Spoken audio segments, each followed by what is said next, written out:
اسلام میں جہاد کیا ہے؟ آج کل کے دور میں غیر مسلمان جہاد کا مطلب لڑائی، دھوکہ اور کسی پر حملہ ہی سمجھتے ہیں، لیکن کیا انہیں معلوم ہے کہ حقیقت میں جہاد کی پریبھاشا کیا ہے؟ حقیقت میں جہاد کا مطلب محنت، کوشش کرنا، کسی چیز کو پانے کے لیے سنگھرش کرنا، ظلم کے خلاف آواز اٹھانا، علم حاصل کرنے کے لیے ہر مصیبت کا سامنا کرنا، یہ جہاد کے معنی ہیں۔ قرآن مجید میں جہاد اور جنگ دونوں کا بیان آیا ہے اور دونوں کے مطلب الگ الگ ہے۔ اس سے معلوم چلتا ہے کہ ہر جہاد کوئی جنگ یا یدھ نہیں ہے۔ جہاد کئی طرح کا ہوتا ہے، جیسے کہ اگر کوئی بے وجہ اسلام کے ماننے والے لوگوں کو پریشان کر رہا ہے، ان کو نقصان پہنچا رہا ہے اور انہیں مار رہا ہے، ایسے لوگوں کے خلاف جنگ لڑنا جہاد ہے۔ اس کا مطلب یہ نہیں کہ کسی بھی بے گناہ یا ایسا جو نہیں کر رہا ہے اس کے خلاف جنگ کی جائے۔ جہاد صرف ان کے لیے ہے جو دین کو نقصان پہنچانا چاہتے ہیں۔ اسلام یہ اجازت دیتا ہے کہ اگر کوئی آپ کے اوپر حملہ کر رہا ہے، آپ کے بیوی بچوں کو مار رہا ہے، آپ کو اس سے اپنے اور اپنے پریوار کی جان کا خطرہ ہے،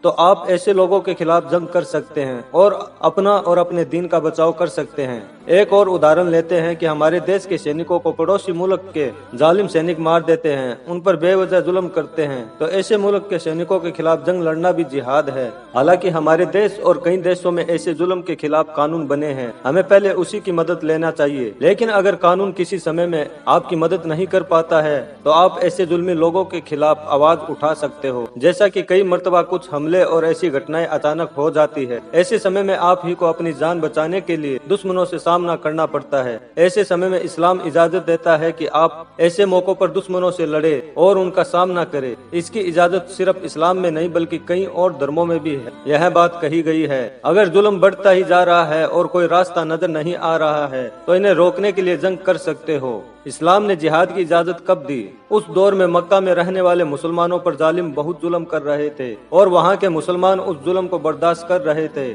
ایسا 13 سال تک چلتا رہا۔ ایسے سمے میں مکہ کے مسلمانوں کو اپنا گھر و کاروبار چھوڑ کر مدینہ شریف جانا پڑا۔ مدینہ پہنچنے کے بعد بھی ظالموں نے وہاں بھی مسلمانوں پر ظلم شروع کر دیا۔ ایسے نازک موقع پر اللہ نے اپنے مومن بندوں کو دین کے ان دشمنوں سے مقابلہ کرنے یا جہاد کی اجازت نبی کریم صلی اللہ علیہ وسلم کے ذریعے دی۔ اجازت ملنے پر ہزاروں ہتھیار بند پہلوانوں سے مقابلہ کرنے کے لیے 313 مجاہد اپنے رسول صلی اللہ علیہ وسلم کے ساتھ بدر کے میدان میں پہنچے۔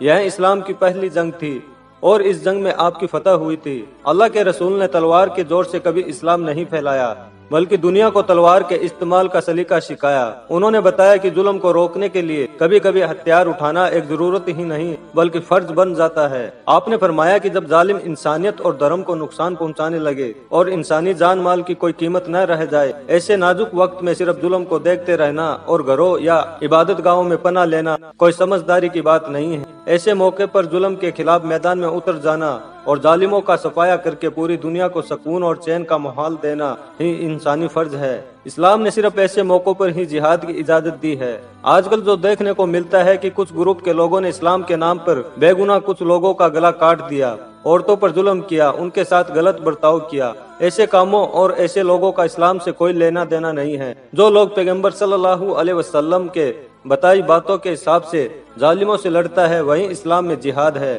بے گناہ لوگوں کو مارنے کی اجازت اسلام نہیں دیتا۔ اسلام صرف انہی لوگوں سے لڑنے کو کہتا ہے جو آپ پر ظلم کر رہے ہو۔ آج ہمارے دیش میں جہاد کو جو طرح طرح کے نام دیے جا رہے ہیں، ان کا ذکر کہیں بھی قرآن میں نہیں ہے۔ آج کچھ لوگ ہر غلط چیز کو جہاد سے جوڑ رہے ہیں۔ ایسے لوگوں سے یہی درخواست ہے کہ ہر غلط چیز کو اسلام سے نہ جوڑے۔ جو غلط کر رہا ہے اسے اسلام نے یہ کرنا نہیں سکھایا ہے۔ کسی کی غلطی کو پورے اسلام سے جوڑنا بیوقوفی ہے۔ قوم کے لوگوں سے گزارش ہے کہ کوئی بھی ایسا غلط کام نہ کرے جس سے دوسرے لوگ صرف آپ کے نام کو دیکھ کر پورے اسلام پر انگلی اٹھائے۔ بے شک آپ اپنے حق کے لیے لڑو، کامیاب بنو، دیش اور دنیا میں اپنا اور قوم کا نام روشن کرو، ضرورت پڑنے پر ظالموں کا خاتمہ کرو، یہی اصلی جہاد ہے۔